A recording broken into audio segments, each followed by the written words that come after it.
Hello everyone, and welcome back to iCars. Today we bring to you the amazing Acura NSX Type S.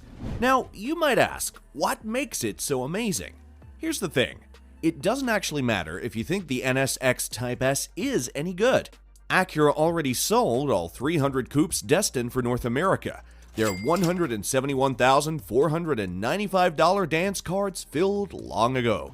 So it's sort of pointless to run a review in the context of whether or not you should buy one. But since the Type S is very, very good, let's talk about why you should be jealous of everyone who did. Before we do, make sure to subscribe to the channel for more news about your favorite supercars. Let's dive in. Acura gave the second-generation NSX a number of small updates throughout its 6-year lifespan, but the Type S is more than a culmination of those efforts. It's truly a step above. For starters, the Type S is looking better than the standard NSX. The new front fascia has a chiseled edge while also looking more refined. You'll find carbon fiber on the Type S lip, side skirts, rear spoiler, and roof.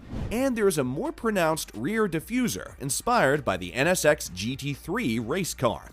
The headlights and taillight housings are smoked, the Acura logos are painted black, and you'll find Type S badges by the wheels, which are also specific to the model. Taken as a whole, the NSX Type S looks awesome. Unfortunately, the interior tweaks are less impressive. The most meaningful changes are some new color options for the seats, which can be done up fully in leather or in a leather Alcantara combination.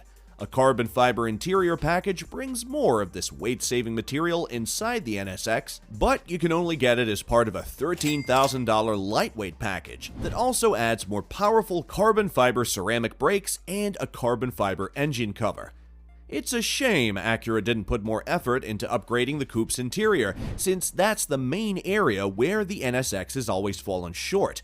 Sure, the seats are comfy, but they lack adjustability and quickly become uncomfortable on long drives. Also, wow, it sure is cramped in here, even by supercar standards, and there's nowhere to put anything.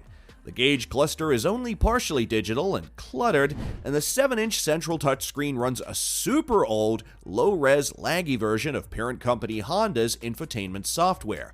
The head unit's volume knob is just like the NSX's suite of advanced driver assistance technologies, non-existent. The NSX's mechanical bits haven't changed either, but that's okay.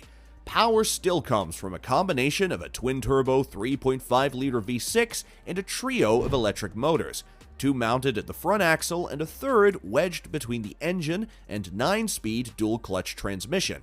For Type S duty, the turbochargers produce 6% more boost pressure, and the injectors blast 25% more fuel into the cylinders. As a result, the engine's overall power output rises from its previous 500 horsepower and 406 pound-feet of torque to 520 horsepower and 442 pound-feet in the Type S. The small lithium-ion battery has 20% more usable capacity, which not only increases oomph, but allows the NSX to run under fully electric power for longer periods of time, like enough to get out of your neighborhood.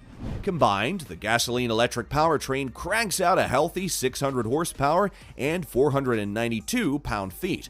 The NSX Type S should do the 0 to 60 mile/hour sprint in just under 3 seconds. Acura says the Type S has a more emotional engine sound, which really just means it's louder.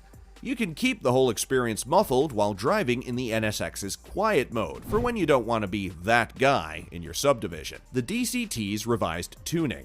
It's quicker and smoother in action, and holding the left paddle for just over a half second will automatically plunk the transmission into its lowest available gear. This is great for quickly dropping gears before entering a turn, though the NSX will also downshift under braking without needing to be asked. Acura reprogrammed the NSX's adaptive dampers to have a wider range of settings, so the softest quiet mode is softer than before, and the most hardcore track setting is even stiffer.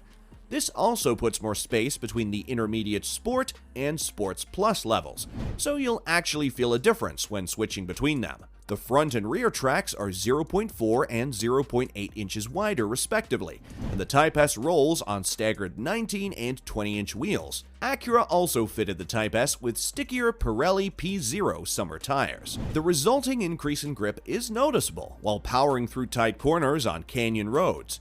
The NSX was already a pretty unflappable supercar, and the Type S is even more so. The suspension changes bring small steering improvements too, as the Type S has quick reflexes without being darty or twitchy.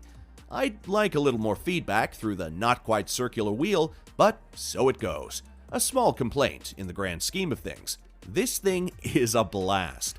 Crucially, the more aggressive wheel tire setup and the new suspension tune don't kill the Type S's comfort factor, a big part of the whole everyday supercar thing the NSX is known for.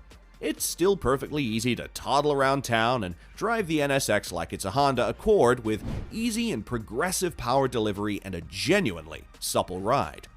Obviously, there are compromises. The NSX is hard to see out of, and it could really use a front axle lift to prevent scraping that carbon fiber chin. But few supercars are as amenable to daily driving as the Acura NSX. That the Type S cranks up the NSX's performance without changing its overall demeanor is definitely Acura's biggest achievement. We'll admit, driving one would make a person wish the NSX had been engineered this way from the start, though it also makes the Type S feel that much more special. To those lucky 300, promise us you'll drive yours hard.